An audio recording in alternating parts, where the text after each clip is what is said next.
Hello everyone, मेरा नाम शलीना है और आप सबका स्वागत है हमारे चैनल नीट बडी में। हम लोग यहाँ पे आप लोगों के लिए chemistry NCERT 11th and 12th cover करवा रहे हैं और अभी हमारा चल रहा है chemical bonding and molecular structure. इसके कल के पार्ट 1 में हम लोगों ने केमिकल बॉन्डिंग क्या होता है और क्यों होती है वो देखी थी। हम लोगों ने कोलोसोव और लुईस का अप्रोच देखा था towards explaining this chemical bonding. हम लोगों ने ऑक्टेट रूल क्या होता है वो समझा था और हम लोगों ने कोवेलेंट बॉन्ड्स क्या होते हैं वो भी देखे थे। ओके, आज के पार्ट में हम कवर करने वाले हैं Lewis representation of simple molecules. हम लोगों ने फर्स्ट पार्ट में देखा था कि लुईस का रिप्रेजेंटेशन क्या था, वो किसी भी एटम किसी भी एलिमेंट को कैसे रिप्रेजेंट करके दिखाया था उन्होंने कि कोई भी एटम होगा उसके सराउंडिंग में डॉट्स होंगे which will be equal to the number of valence electrons. Right, जैसे ऑक्सीजन के आउटरमोस्ट शेल में 6 इलेक्ट्रॉन्स होते हैं तो ऑक्सीजन के सराउंडिंग में 6 डॉट्स होंगे। कार्बन के आउटरमोस्ट में 4 इलेक्ट्रॉन होते हैं तो कार्बन के सराउंडिंग में 4 डॉट्स होंगे। राइट, इस हिसाब का उन्होंने एक एटम एलिमेंट का स्ट्रक्चर दिया था, लुईस सिंबल जिसे हम कहते थे। अब हम देखेंगे कि इसी को एक्सटेंड करके मॉलिक्यूल का सिंबल कैसे बनता है। फिर हम देखेंगे फॉर्मल चार्ज का कॉन्सेप्ट हम समझेंगे, फॉर्मल चार्ज क्या होता है, क्यों होता है वो हम समझेंगे। एंड एट द एंड हम लोग देखेंगे कि ऑक्टेट रूल के लिमिटेशंस क्या है। ऑक्टेट रूल जो है हम लोग की काफ़ी सारे फॉर्मुलेशंस को एक्सप्लेन कर देता है, बट कहाँ कहाँ पे वो फेल हो जाता है और क्यों फेल होता है वो हम समझेंगे। ओके, तो शुरू करते हैं हमारा Lewis representation of simple molecules. ठीक है, लुईस का जो डॉट स्ट्रक्चर है वो हमें एक आइडिया देता है of bonding of molecules and ions in terms of shared pairs of electrons and octet rule. ठीक है, हम लोगों ने जब आपको H2O बना के दिखाया था कि हमारे पास एक ऑक्सीजन और 2 हाइड्रोजन है और हमने बॉन्डिंग में बताया था सिंगल बॉन्ड होता है, डबल बॉन्ड होता है और यहाँ पे ऐसा कुछ बना के दिया था एक। राइट, कल के लेक्चर में हम लोग ने ये कुछ ऐसी चीज़ बनाई थी। तो ये हमारा मॉलिक्यूल का स्ट्रक्चर है। ठीक है, ये हमें एक रिप्रेजेंटेशन दे रहा है मॉलिक्यूल का। एग्जैक्ट मॉलिक्यूल ऐसा स्ट्रक्चर है नहीं, लेकिन हमें एक रिप्रेजेंटेशन मिल जाता है कि हाँ कुछ ऐसा हो सकता है और इससे हमारे काफ़ी हद तक प्रॉपर्टीज एक्सप्लेन हो जाती हैं इस फॉर्मेशन से। ठीक है, सो हमारा ये डॉट स्ट्रक्चर मॉलिक्यूल के लिए कैसे लिखते हैं, तो कुछ स्टेप्स हैं जो फॉलो करने होते हैं। पहला कि हमारा जो टोटल नंबर ऑफ इलेक्ट्रॉन है वो they are obtained by adding the valence electron of the combining atoms. जैसे अगर हमने ये जो H2O का एग्जाम्पल लिया था, इसमें पूरे मॉलिक्यूल में कितने इलेक्ट्रॉन्स हैं अगर हम देखें तो हमारे पास 1 2 3 4 5 6 7 8 इलेक्ट्रॉन्स हैं, है ना। हमारे ऑक्सीजन के जो 6 इलेक्ट्रॉन्स थे और हाइड्रोजन के जो 2 इलेक्ट्रॉन्स थे, टोटल मिलके हमारे 8 इलेक्ट्रॉन्स बन रहे हैं। सिमिलरली दूसरा एग्जाम्पल अगर लें हम ये CH4 का, तो CH4 में भी 8 वैलेंस इलेक्ट्रॉन है। वो कैसे हो रहा है, आपका C और 4 H बनते हैं। ठीक है, इस तरह की बॉन्डिंग होती है। तो आप देख रहे हो कि कार्बन का 4 इलेक्ट्रॉन 4 हाइड्रोजन के एक इलेक्ट्रॉन के साथ शेयर हो रहे हैं। राइट, तो आपके कार्बन के 4 इलेक्ट्रॉन्स हैं और हाइड्रोजन के 4 इलेक्ट्रॉन्स हैं, टोटल आपके 8 इलेक्ट्रॉन्स बन रहे हैं मॉलिक्यूल के। तो ये चीज़ होती है कि आपके टोटल नंबर ऑफ इलेक्ट्रॉन्स जो हैं वो दोनों के कंबाइंड होते हैं। ठीक है, now for anions each negative ion mean addition of 1 electron, ये हमें पता है। कैटायन के लिए हमारा पॉजिटिव चार्ज का मतलब है सब्ट्रैक्शन ऑफ 1 इलेक्ट्रॉन। ठीक है, सो हम अगर एग्जाम्पल लें CO3 2 नेगेटिव का, इसका मतलब क्या है कि हमारे 2 नेगेटिव का इंडिकेशन होता है कि 2 इलेक्ट्रॉन्स ऐड हुए हैं, 2 एडिशनल इलेक्ट्रॉन्स आए हुए हैं इन दी न्यूट्रल एटम्स। उसी हिसाब से अगर हम NH4 का एग्जाम्पल लें, NH4 प्लस आयन है अगर ये, तो यहाँ पे इसका मतलब है एक पॉजिटिव चार्ज है, मतलब एक इलेक्ट्रॉन कम हो गया है, लॉस ऑफ 1 इलेक्ट्रॉन। ठीक है, सो आप यहाँ पे देखेंगे ये CO3 2 नेगेटिव अगर है तो इसमें क्या हो रहा है, आप C के 4 इलेक्ट्रॉन्स हैं आपके पास, O के 6 इलेक्ट्रॉन्स होंगे और इंटू 3, क्योंकि 3 ऑक्सीजन है तो आपके पास टोटल करके 18 इलेक्ट्रॉन्स होंगे।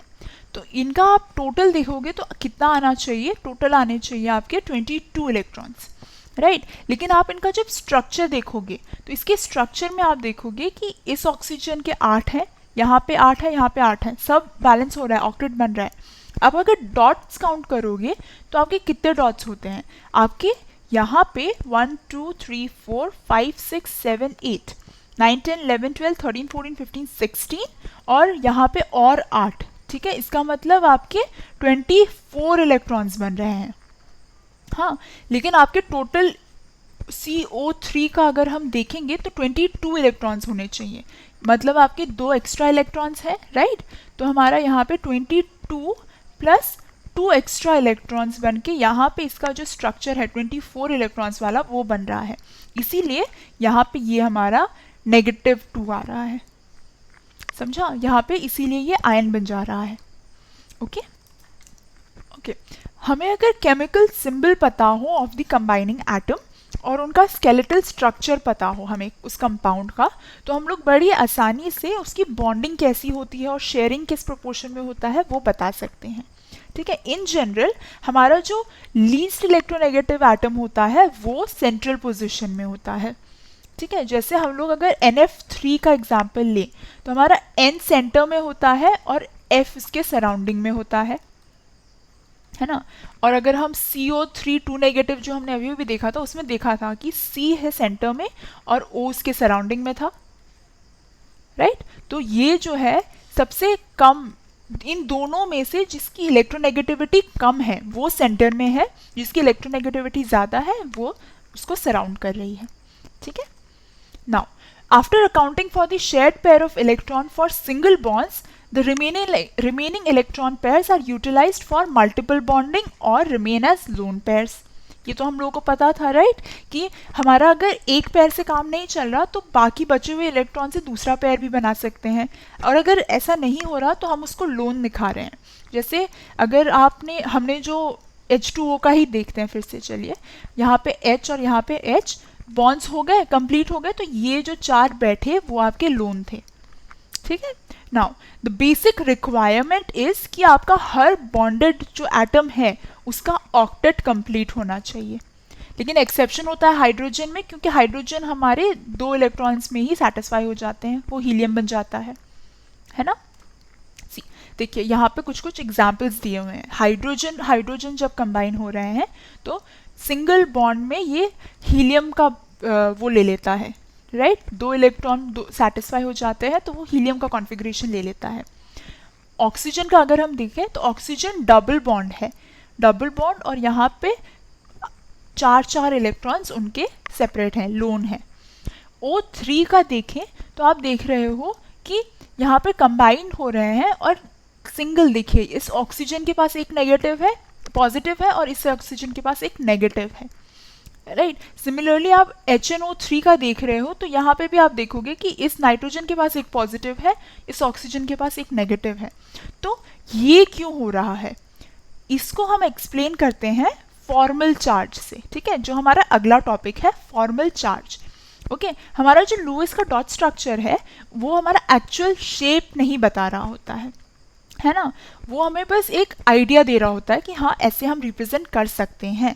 लेकिन ऐसा कभी हो जाता है कि पूरा जो मॉलिक्यूल है उसका कोई चार्ज हो, लेकिन ऐसा हो सकता है कि जो एटम है उस मॉलिक्यूल में उनके भी चार्ज हो। जैसे हम लोगों ने यहाँ पे देखा O3 में एक ऑक्सीजन का पॉजिटिव चार्ज है, एक ऑक्सीजन का नेगेटिव चार्ज है। पूरे मॉलिक्यूल का अगर चार्ज देखोगे तो वो न्यूट्रल रहेगा, लेकिन इसमें दोनों ऑक्सीजन एटम्स के सेपरेट चार्ज हैं, है ना। तो इसको हम फॉर्मल चार्ज कहते हैं, ठीक है। तो हमारा फॉर्मल चार्ज होता क्या है, किसी भी पॉलीएटॉमिक मॉलिक्यूल या आयन का फॉर्मल चार्ज होता है difference between the number of valence electron of that atom in isolated or free state and number of electron assigned to the atom in the Lewis structure, ठीक है। सो अगर हम यहाँ पे उसका फॉर्मूला एक्सप्रेस करें एक मैथमेटिकल नोटेशन के हिसाब से दिखाने की कोशिश करें तो ये होगा हमारा total number of valence electron in free atom, ठीक है, वो एटम जब फ्री था उस टाइम पे उसके कितने वैलेंस इलेक्ट्रॉन थे, minus total number of non bonding lone pair, मतलब जिनकी बॉन्ड्स नहीं बने हैं वो पेयर्स, और half of total number of bonding electrons, जो इलेक्ट्रॉन बॉन्ड्स बन रहे हैं, कितने इलेक्ट्रॉन के बॉन्ड्स बन रहे हैं उसका हाफ। तो हम हाफ क्यों ले रहे हैं? क्योंकि उस एटम ने उस पेयर में एक इलेक्ट्रॉन ही दिया होगा, है ना, इसलिए हम हाफ लेते हैं। ठीक है। सो से अगर हम एग्जाम्पल ले अपने ओजोन का, हम लोगों ने देखा था कि यहाँ पे जो टेबल था उसमें हम लोगों ने देखा था कि ओजोन में एक पॉजिटिव ऑक्सीजन और एक नेगेटिव ऑक्सीजन होता है। ठीक है। सो ये हमारा कुछ ऐसा दिखेगा ओजोन, है ना। इस ऑक्सीजन के साथ 2 लोन पेयर, इस ऑक्सीजन के साथ 4, इसके साथ हम लोग 6 देख रहे हैं और एक बॉन्ड देख रहे हैं, है ना। तो कैसे बन रहा है? 1 2 3 4 5 6 और 7 8 बन जा रहे हैं। यहाँ पे भी 8 बन रहे हैं, यहाँ पे भी 8 बन रहे हैं, है ना। फॉर्मल चार्ज कैसे आएंगे? हम लोग से नंबरिंग कर देते हैं 1 से लेके 3 तक। ठीक है। ऑक्सीजन 1 की अगर हम बात करें तो हमारे ऑक्सीजन में कितने इलेक्ट्रॉन्स होते हैं? 6, है ना। वैलेंस शेल में इलेक्ट्रॉन्स 6 होते हैं। जो लोन पेयर्स हैं वो हैं 2, minus half of bonded electrons कितने हैं? हमारे 3 बॉन्ड्स बन रहे हैं, मतलब इसके 6 इलेक्ट्रॉन्स हैं बॉन्डेड, तो डिवाइडेड बाई 2, 6 डिवाइडेड बाई 2, तो हमारा बन रहा है 1। सिमिलरली अगर हम सेकेंड वाले का देखें तो 6 माइनस लोन पेयर है हमारे 4, ये बॉन्ड्स बन रहे हैं, 4 इलेक्ट्रॉन है, तो 4 का हाफ 2 होगा, तो हमारा यहाँ पे 0 होगा। और इसमें 3 वाले में कितने होंगे? हमारे 6 हैं जो ऑक्सीजन के बनते हैं वैलेंस इलेक्ट्रॉन, माइनस हमारे लोन पेयर्स 6 हैं, 6 माइनस यहाँ पे एक बॉन्ड है ना, तो 2 इलेक्ट्रॉन्स होगा, हाफ ऑफ 2 हमारा -1 बन जा रहा है। ठीक है। तो इस हिसाब से हमारे -1 0 +1 0 और -1 के फॉर्मल चार्ज हो रहे हैं। ठीक है। आपका ये फॉर्मल चार्ज रिप्रेजेंट क्या कर रहा है? बेसिकली आप अगर यहाँ पे काउंट करोगे, ठीक है, सो इसने 4 इलेक्ट्रॉन्स हैं और यहाँ पे शेयरिंग में उसने 2 दिए हैं, तो इस ऑक्सीजन के 6 इलेक्ट्रॉन्स हैं, राइट। इस ऑक्सीजन का आप अगर देखोगे तो यहाँ पे 2 हैं, यहाँ पे उसने 2 दिए और यहाँ पे 1 दिया, तो इस ऑक्सीजन के हम लोग सिर्फ 5 इलेक्ट्रॉन्स देख पा रहे हैं। जब ये मॉलिक्यूल बन रहा है तब ऑफ कोर्स इसके 8 दिख रहे हैं, हमें स्टेबल है ये दिख रहा है, लेकिन अगर हम सिर्फ ऑक्सीजन की बात करें तो इस ऑक्सीजन के पास सिर्फ 5 इलेक्ट्रॉन्स दिख रहे हैं, इसीलिए हम इसको एक प्लस दे रहे हैं। और इस ऑक्सीजन को अगर हम देखें तो यहाँ पे हमें 6 इलेक्ट्रॉन्स बाहर हैं और यहाँ इसके साथ हमें 7 मिल जा रहे हैं, है ना, तो ये 7 इलेक्ट्रॉन्स दे रहे हैं, इसलिए हम इसको एक माइनस दे रहे हैं, क्योंकि होना एक्चुअली में 6 इलेक्ट्रॉन चाहिए था, राइट। जो ऑक्सीजन इंडिपेंडेंटली एटम होता है उसके वैलेंस शेल में 6 इलेक्ट्रॉन्स होते हैं, लेकिन यहाँ पे हम देख रहे हैं कि ऑक्सीजन 1 में 5 इलेक्ट्रॉन्स हैं, ऑक्सीजन 3 में 7 इलेक्ट्रॉन्स हैं, इसीलिए हम लोग इसको मार्क कर देते हैं विद द फॉर्मल चार्ज। ठीक है। सो हम लोग इसे ऐसे रिप्रेजेंट करते हैं, ऑक्सीजन के साथ एक प्लस यहाँ पे आया और इसके साथ एक माइनस यहाँ पे आया। ठीक है। इसका मतलब क्या है कि इसमें एक नेगेटिव इलेक्ट्रॉन एक्स्ट्रा है, इसका मतलब है कि इसमें एक इलेक्ट्रॉन कम है। नाउ एक चीज़ आप ध्यान में रखिएगा कि आप लोगों का ये जो फॉर्मल चार्ज में जो हमें चार्जेस दिख रहे हैं वो रियल चार्ज सेपरेशन नहीं है इन दी मॉलिक्यूल, हमारा ये बस एक रिप्रेजेंटेशन है जो हमें हेल्प करता है to keep a track of the valence electron in the molecule. ठीक है, कि कितने इलेक्ट्रॉन्स हैं और वो कैसे डिस्ट्रीब्यूटेड है उसको ट्रैक करने में हमारी हेल्प करता है। हम फॉर्मल चार्ज की मदद से हम लोग लोएस्ट एनर्जी स्ट्रक्चर निकाल सकते हैं बेसिकली। ठीक है। लोएस्ट एनर्जी स्ट्रक्चर क्या होता है? लोएस्ट एनर्जी स्ट्रक्चर होता है जिसके फॉर्मल चार्ज सबसे कम हो। ठीक है। सो हम लोग हमारे स्ट्रक्चर बहुत सारे तरीके के हो सकते हैं, बट लोएस्ट एनर्जी किस में होता है? जहाँ पे फॉर्मल चार्ज कम से कम हो। ठीक है, मतलब अगर फॉर्मल चार्ज 0 है तो वो बेस्ट स्ट्रक्चर होगा। ठीक है। So the formal charge is a factor based on pure covalent view of bonding, ठीक है, in which electron pairs are shared equally by the neighbouring atoms, है ना। तो ये फॉर्मल चार्ज हमारे सिर्फ कोवेलेंट कॉन्सेप्ट्स में आता है। ओके, चलिए अब हमारा आता है लिमिटेशन ऑफ ऑक्टेट रूल। ठीक है, हमारा ऑक्टेट रूल यूजफुल है, बहुत सारी थ्योरीज हमें एक्सप्लेन करता है, but it is not universal. ठीक है, हमारा ऑक्टेट रूल बहुत ज़्यादा काम आता है हमारे ऑर्गेनिक कंपाउंड्स में, ठीक है। आप अभी जो ऑर्गेनिक केमिस्ट्री पढ़ोगे उसमें आपका कोवेलेंट बॉन्ड्स, ऑक्टेट रूल्स सबसे ज़्यादा यूज़ में आएगा, और मेनली ये हमारे काम आते हैं फॉर सेकेंड पीरियड एलिमेंट्स। लेकिन हमारे पास एक्सेप्शन होते हैं जहाँ पे हमारा ऑक्टेट रूल काम नहीं करता है, ठीक है। मेजरली उसको 3 टाइप ऑफ एक्सेप्शन में डिवाइडेड है। पहला है incomplete octet of central atom. हमारा जो सेंट्रल एटम है उसमें ऑक्टेट की ज़रूरत नहीं है।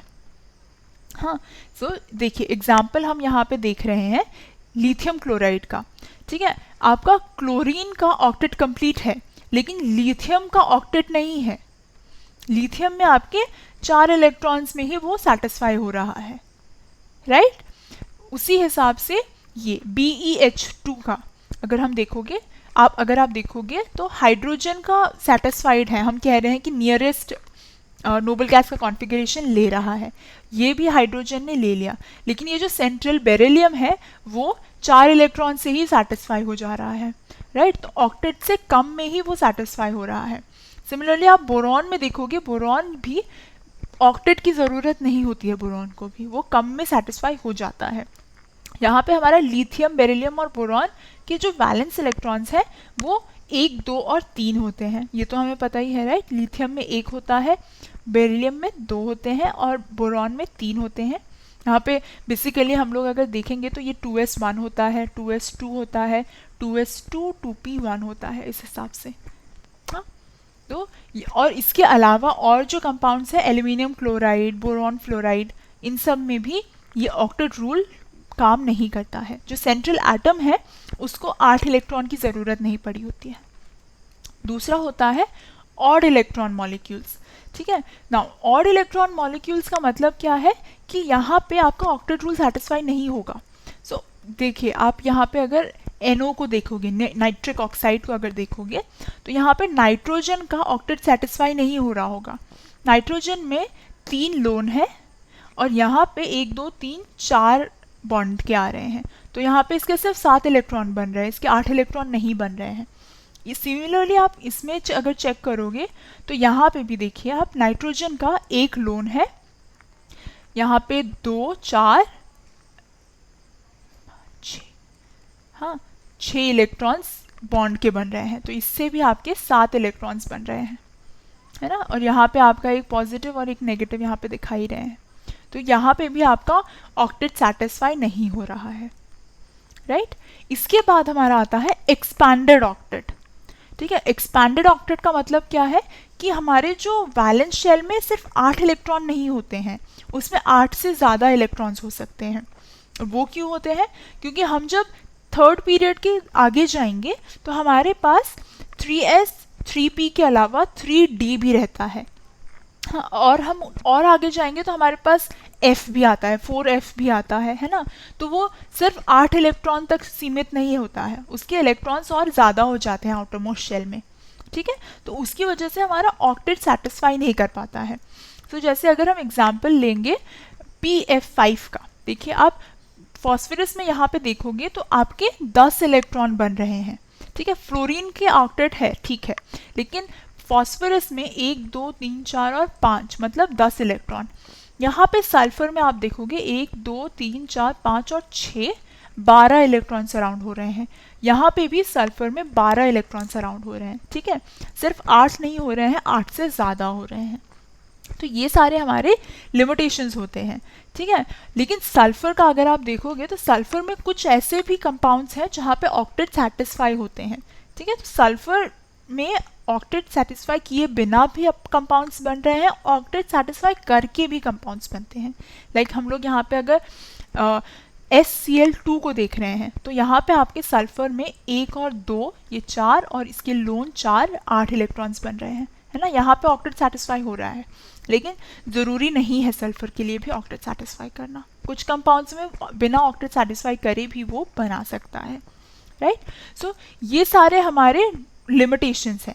इसके अलावा भी कुछ 2-4 ड्रॉबैक्स हैं हमारे ऑक्टेट रूल के। सबसे पहला ये कि हमारा ऑक्टेट रूल इस बात पे डिपेंड करता है कि हमारा नोबल गैस इनर्ट है, मतलब आपके नोबल गैस को रिएक्शन होने में, नोबल गैस के साथ कोई भी कंपाउंड फॉर्म होने में मुश्किल होती है। लेकिन कई केसेस में ऐसा होता है कि जो हायर नोबल गैसेस होते हैं, कि हम बहुत नीचे अगर ग्रुप के जाएं तो जो हमारे जेनॉन और क्रिप्टन आते हैं वो हमारे ऑक्सीजन और फ्लोरीन के साथ रिएक्ट करके कंपाउंड्स बना सकते हैं। हमारा XeF2, KrF2, XeOF2 ऐसे कंपाउंड्स हमारे बनते हैं। ठीक है, तो हमारा यहाँ पे ये आइडिया ब्रेक हो जाता है कि हमारा जो नोबल गैस है वो एक स्टेबल कॉन्फ़िगरेशन में है, वो इनर्ट है, वो रिएक्ट नहीं करेगा, राइट। तो इसकी वजह से हमारा जो ऑक्टेट थ्योरी है वो फेल हो जा रहा है। इसके अलावा वो मॉलिक्यूल के शेप को भी एक्सप्लेन नहीं कर पाता है, प्लस वो मॉलिक्यूल के रिलेटिव स्टेबिलिटी को भी एक्सप्लेन नहीं कर पाता है। ओके, सो ये सारी है हमारी ऑक्टेट की ड्रॉबैक्स। ठीक है, सो क्योंकि अब हमारा ऑक्टेट का इतना सारा ड्रॉबैक हमें मिला तो कुछ नई थ्योरीज आई होंगी, है ना। तो उसको हम आगे पढ़ेंगे कि और कैसे कैसे ये बॉन्डिंग को एक्सप्लेन किया गया है। ठीक है, ओके गाइस, सो आज के लेक्चर में बस इतना ही था। हम लोग कल के पार्ट में आयनिक या फिर जिसको हम इलेक्ट्रोवैलेंट बॉन्ड्स कहते हैं उसको और डिटेल में देखेंगे और फिर हम बॉन्ड पैरामीटर स्टार्ट करेंगे। ठीक है, bond length, bond angle, bond enthalpy, वो सारी चीज़ें हम लोग डिटेल में पढ़ना शुरू करेंगे। ओके, सो गाइस आज के लेक्चर में बस इतना ही था। अगर आपको हमारा ये वीडियो पसंद आया हो तो इसे लाइक और शेयर ज़रूर करें, और अगर आपने अभी तक हमारे चैनल को सब्सक्राइब नहीं किया है तो हमारे चैनल को सब्सक्राइब भी ज़रूर कर लें। Okay guys, that was all for today. Keep working hard, keep studying hard, do take care of yourself. Thank you.